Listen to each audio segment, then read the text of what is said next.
Take off the engine cover. With 10mm, remove this bolt. Remove the stock intake from the throttle body. Remove the filter hood and the remaining components. Remove this electrical connection. Remove this tubing holster. Remove all connections and remove the housing. Remove the filter and 3 bolts, 2 inside, 1 outside. Remove the housing. Install 3 rubber-mounted studs. The one with 2 studs goes near your washer fluid. Install the radius adapter and the heat shield with the larger side inside the box. Then use your assembled parts with the bolt first, the flat washer next, and then the lock washer to go inside the box. Install the provided edge trim onto the heat shield.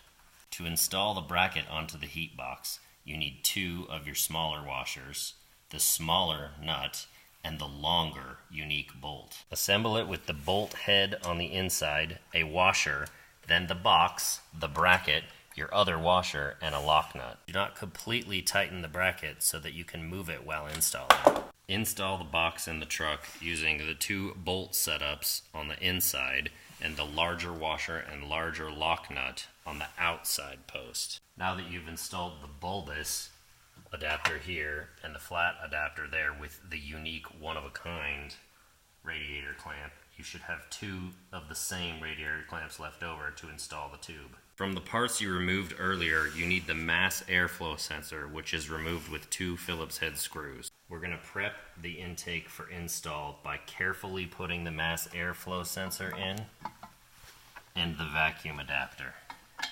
Use the last 2 Allen wrench screws to tighten down the mass airflow sensor. In prepping the intake tube, we discovered that this plastic piece of garbage does not fit correctly, so we went to Napa and got this brass fitting with this part number west of the Mississippi.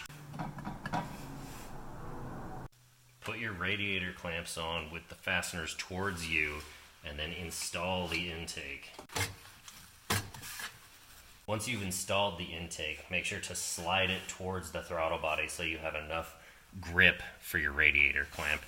Then install your vacuum hose and put your grasping clamp down and install the mass airflow sensor electric circuit. Pop on the filter and you're done. Add the engine decorative cap back to the car.